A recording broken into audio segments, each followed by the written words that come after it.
রাদিয়াল্লাহু আনহু এত ব্যথিত হলেন, কলিজায় এমন আঘাত লাগলো, তিনি রেখে বলেন, নবী বিদায় হয়ে যাওয়ার ব্যথা আমি বরদাস্ত করতে পারি না।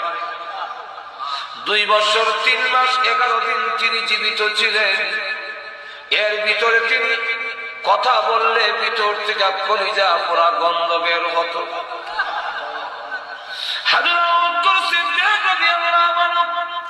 শুকাইতে লাগলেন, কঙ্কাল হয়ে গিয়েছিলেন, কলিজা ভিতরে পড়ে গিয়েছে।